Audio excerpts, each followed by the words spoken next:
Dekatilah orang yang terlalu waspada. Teknik meruntuhkan tembok hati dengan perlahan-lahan. Banyak pria yang memiliki kepemimpinan yang baik di tempat kerja dan tidak ada masalah dalam hubungan interpersonal, tapi ternyata kikuk dalam hubungan dengan lawan jenis. Suatu ketika, B yang bekerja di perusahaan IT meminta konsultasi kepada saya. Semua teman dan rekan kerja saya sudah punya pacar, kecuali saya. Apa yang salah dengan saya? Setelah mengobrol, ternyata ia tumbuh di tengah-tengah 3 bersaudara yang kesemuanya lelaki. Sekolah di SMP dan SMA laki-laki, dan lulus di Akademi Militer ROTC yang hampir tidak mempunyai kesempatan untuk berinteraksi dengan wanita, sehingga teknik berkomunikasinya dengan lawan jenis sangat kurang. Gaya bicara yang langsung dan kaku antar pria sudah tertanam di dalam dirinya, sehingga kebiasaan seperti itu muncul ketika berbicara dengan wanita. Ia hanya berbicara tentang dirinya sendiri dan tidak mendengarkan ucapan lawan bicaranya secara rinci, ditambah aksen dialeknya yang terdengar seperti orang marah. Ia membutuhkan teknik komunikasi yang santun terhadap lawan bicaranya. Syarat paling pertama yang harus ia penuhi adalah rapport. Rapport adalah hubungan saling percaya antara seseorang dengan orang lainnya yang merobohkan dinding hati agar lebih mudah untuk berkomunikasi satu sama lain.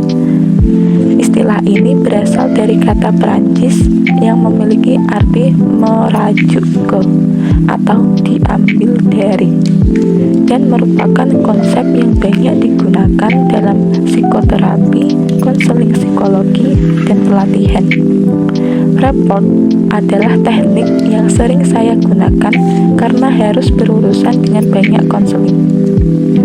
Seseorang yang memiliki masalah tidak akan berbicara secara terang-terangan di depan seseorang pakar psikologi komunikasi yang baru pertama kali ia temui. Ada jarak. Jika saya tidak memperlakukannya dengan baik, bersikap angkuh, atau tidak menghiraukannya di saat seperti ini, ia akan lebih sulit untuk mengungkapkan isi hatinya. Kemudian, tentu saja konseling tidak akan berjalan secara mendalam. Oleh karena itu, saya berusaha membuat raport selama beberapa menit pertemuan dengan klien agar ia bisa mempercayai dan merasa dekat dengan saya. Saat raport sudah terbentuk, ia akan tersenyum dengan santai. Setelah itu, ia akan menguraikan gumpalan kegelisahannya. Ini menciptakan kedekatan personal meski dalam pertemuan yang formal, sehingga konseling dapat menciptakan hasil yang jauh lebih baik. D. Perlu memanfaatkan rapport dengan baik. Ia harus lebih dulu membentuk rasa saling percaya dan keakraban untuk menciptakan emosi yang baik pada pertemuan pertama dengan wanita. Hal ini juga berlaku bagi wanita yang kesulitan mendapatkan pacar. Ada 3 hal mendasar yang dibutuhkan untuk membentuk rapport. Yang pertama, mendengarkan ucapan lawan bicara. Menatap mata lawan bicara sambil mengangguk-angguk atau mengulangi ucapannya walaupun dalam percakapan kecil dan tidak penting. Ini untuk memastikan bahwa orang lain tertarik pada kita. Yang kedua, mengikuti gerakan lawan bicara. Minumlah teh saat orang tersebut minum teh, dan tertawalah jika ia tertawa.